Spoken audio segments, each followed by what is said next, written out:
Hi, David from Roadworthyish here. I just bought this 25-year-old turd, Lexus GS300, with the worst engine of them all. This thing is gonna be built at some point, but right now I just want to blow it up. So let's have some fun with it, do some mods, and let's see where it takes us.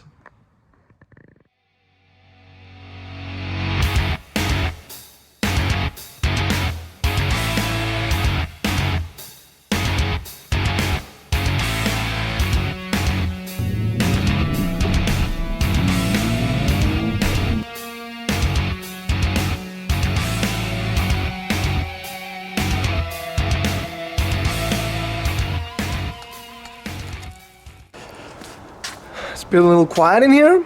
There's a reason for that.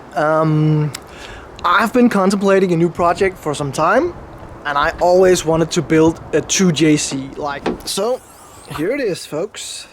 The weakest 2J ever built. And the reason why this is considered the weakest, well, not just considered, it is because of the rods and the pistons in this thing. This was made to have great balance, and it runs just flawlessly. This is still the 2J block, just like any other 2J. This is gonna take a ton of abuse. The only thing is the pistons and rods. So it's not bad at all. It is very, very nice. Good paint, no rust-ish. But for now, it is just, I'm more interested in getting it looking the part, because I'm driving this as my new daily. So I have gotten some old school VIP wheels for it. These guys, which I actually had on my old Toyota Sora.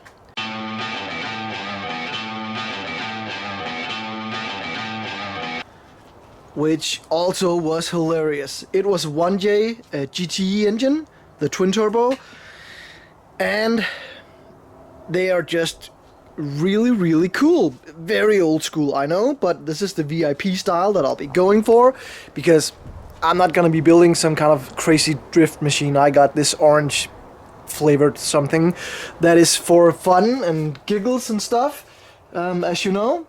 So it's gonna be all about just building this 2J GS300, having a lot of fun with that.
Alright, first step, get the wheel on. It fits, it looks great, and I know this wheel will fit because this was fitted to my Toyota Sora, and they were made especially for that car, so I know everything will fit up.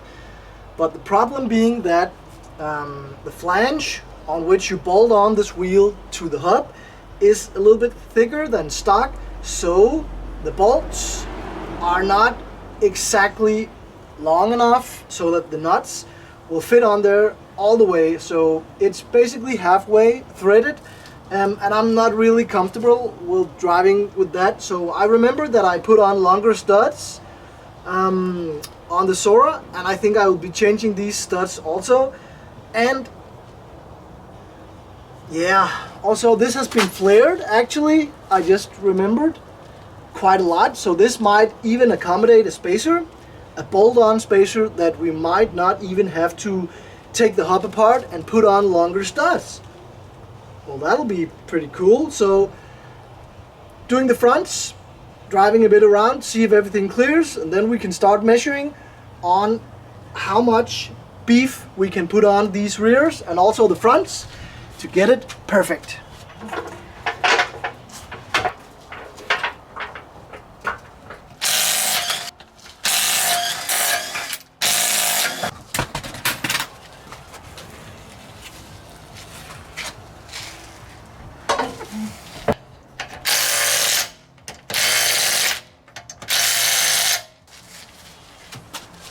Also, one of the reasons why I chose this wheel design on my Sora back in the days is because that we have a lot of clearance, even on these big beefy stock front calipers on the GS or the Sora or the Super platform. And this will accommodate the Euro spec or the UK spec Mark IV Supra calipers, which is one of the best upgrades that you can do to this car or any platform that shares the Mark IV parts. So either way we're gonna do it, and it's also a direct swap, so you can just put on Mark IV Eurospec brakes on this thing, or we can go even crazier and see if we can find some Mark IV big brake setup, because there is a lot of room. As I said, these wheels were tailored for this platform, so they will fit some of the biggest Mark IV upgrades out there. So I think I'll see if I can source some Eurospec calipers at first, and discs, of course, because they're a little bit bigger than these. If we can't, of course we can, but at a reasonable price, I will be doing some big brake stuff to this thing. So, but as I said, now it's just about confirming that nothing rubs and hits, and this is just, you have in the front about 1 centimeter, 10 millimeters at the back, and that is all the clearance you need.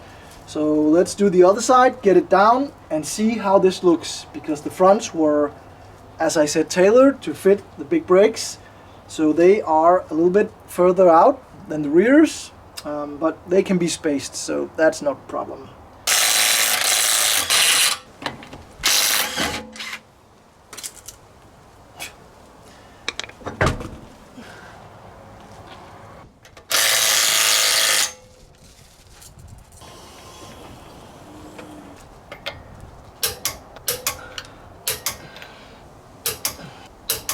New wheels are on, and this is not going to be the final fitment.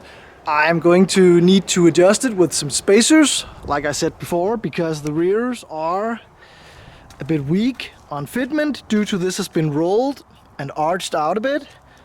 But besides that, it looks pretty darn cool. Very, very 90s VIP-ish look. I like it. I really, really like it. So it needs to be a little bit lower, I can see. About, I don't know, maybe an inch. I think we can do that. So an inch lower and spacers. And that will be fitment and wheel-wise. Then it is time for other mods.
buckle up and join me for a ride where I tell you something about the past with the other cars I've had and a lot about the future and where this build is going.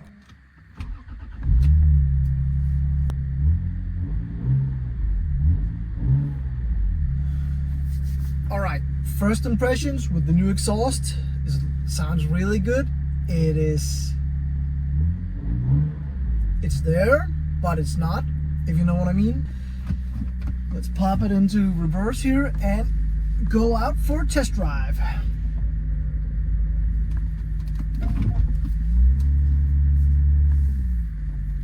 Right off the bat, I can hear that it's just a little more rowdy.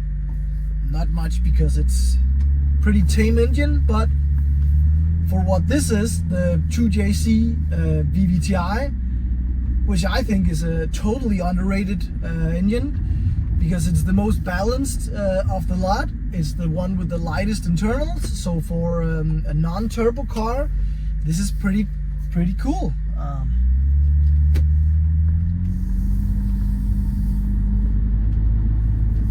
And I'm not leaning on it right now, just getting everything up to temp, but it sounds pretty good. As I said, this is an automatic transmission, so it will never have the feel and sound of a manual. It doesn't need to. I had my 1JC Sora, and I converted it into a manual using an R154, the 5-speed transmission from a Supra NA, I think, not the W58. So that was back in the days. They were fairly cheap. I think it was like $300 for one of those. And then clutch pedal, smaller brake pedal, and that was basically it. Yeah, this does sound pretty good. And I remember when I manually swapped my Sora, I wasn't really too happy about it because the feel of these big luxury sedans is just so much better when it's an automatic. If you want to run around like skid it all the time, drive it like, yeah, whatever, then yeah, manual is preferred. But I kind of like the feel in these old boats because they're heavy, they're not performance wise very good. So this is a car that you should just, lounge in the seat, just drive. Like, also this is my new daily driver. I'm gonna be using it to tow trailers and haul parts and, the daily commute with the kids, going to work, stuff like that. So for that, it's a great car. I mean, it has all the stuff a Mercedes S600 had back in the days. Great AC, very comfortable, very quiet in here. So that's good, I guess. I just think they're a bit overlooked as these VIP spec cars, because a lot of them get manually swapped and then they just get beaten yeah, you know what I mean. So right now, that's not the case with this. As I said, right now. The plan could change, they often do. I have no idea where this is gonna go from here, but right now I'm just enjoying this as a daily. As I said, just a little more exhaust note, a little more stance, a little more, look with the wheels. And for a big boat, this is not slow. It's not fast either, but there's just so much untapped potential with this car, and you get them for cheaps. So why wouldn't you?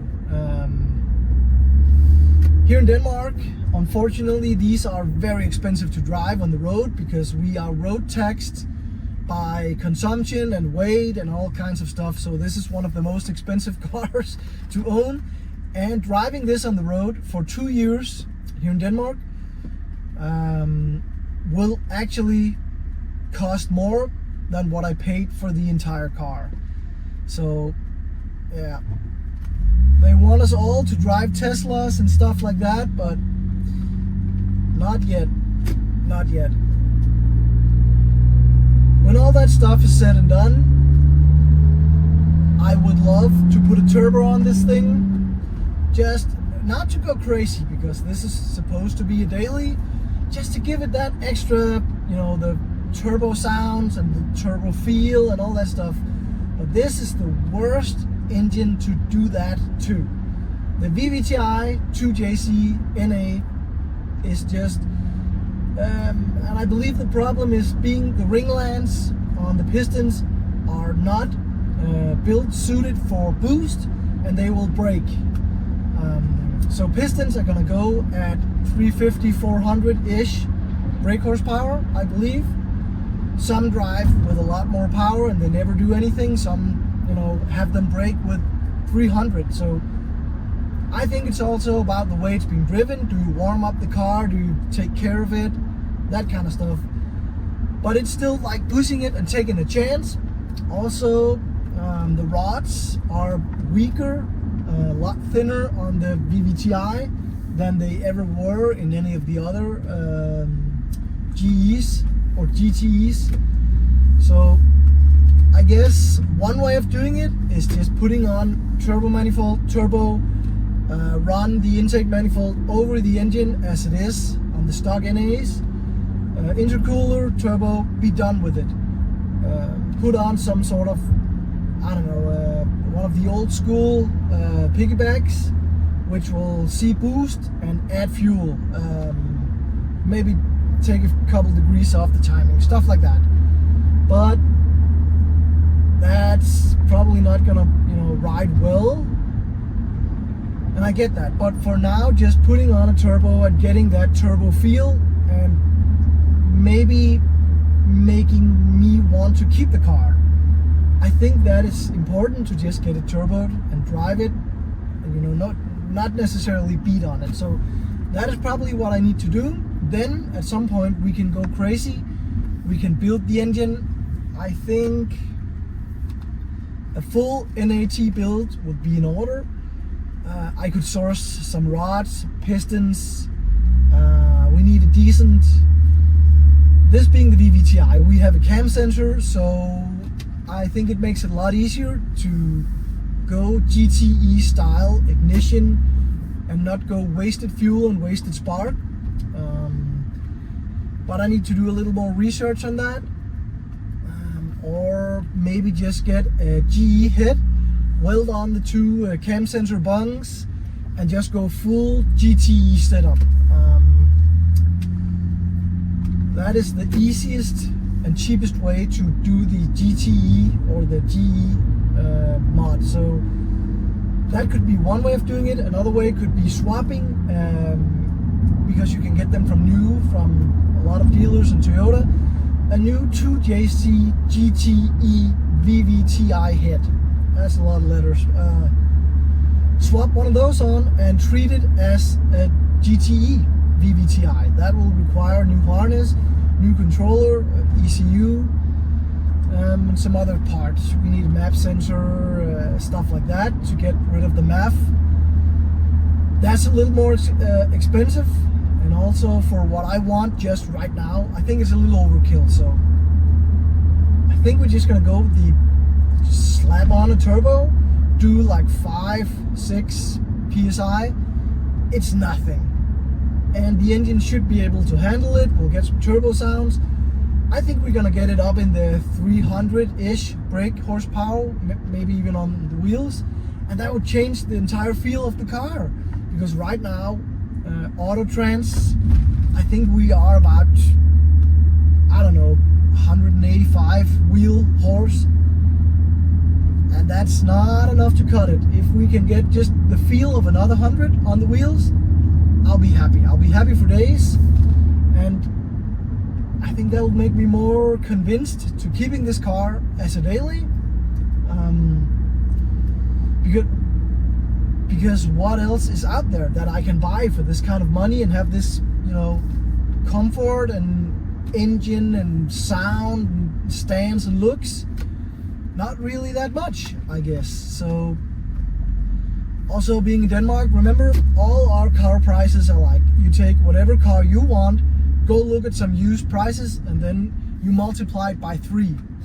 That is basically the rule of thumb here in Denmark. All cars cost 3 times what they cost anywhere else in the world.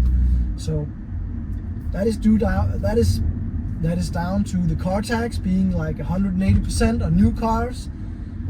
It is just insane. So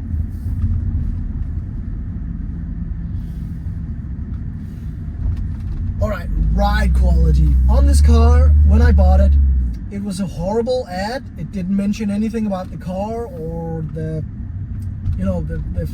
parts that was on it or general condition of the car, stuff like that. I just wanted the 2J and this chassis, and then I thought, hey, let's take it from there. I can build and correct a lot of things, so I don't mind it being a little off, as you can see with some of the other cars. We just adapt and we build from there. So this is a very, very good foundation. When I showed up, I didn't even try it, paid the guy, did the papers, and then I drove it home. I thought this is a little bit lower and a little bit more firm in the ride than I was suspecting it to be. So I got the car home, got it jacked up, had a look underneath. Not really that much, rust wise. Of course, this is Denmark, it just rains all the time. We salt the roads in winter. So there's what would be expected, but nothing like, it's not rotten, it's not rotted through, not at all. Also, it had a Tyne Street basic coilover, the Tyne set basis or basic street. Like, that was not mentioned in the ad. Why? It's a awesome mod. So having the coilovers on is gonna save me like $1,000. So that's a good start. So the wheels, as you know, I brought the wheels from the guy who actually has my old Sora. I had the wheels made up for the Sora chassis, which is kind of the same setup as this chassis, basically the same. Supra Mach 4, hub style, front and rear, and suspension wise, basically the same. So they would fit all those platforms. So located the car, saw his Instagram, saw he put on some other wheels. I thought it was a long shot. It's like 15 years ago I built the other car, and I just hit up the guy and said, hey, you got the wheels that you got the car with? And he was like, yeah, sure. They're just like on the shelf, don't need them, make me an offer.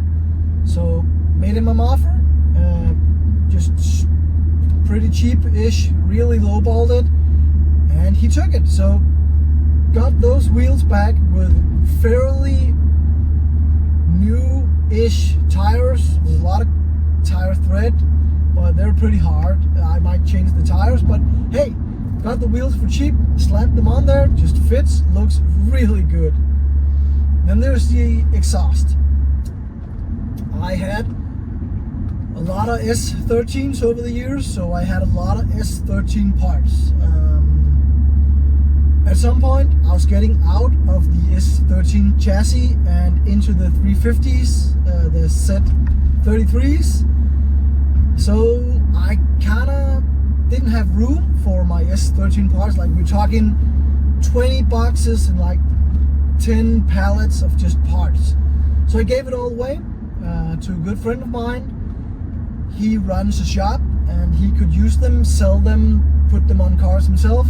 I just thought that was a much better bet than just trying to sell them off piece by piece or just binning them. So gave them to him, and there was a part, there was the 2 thrust stainless mufflers that we just put on this car. They were in the pile of S13 parts.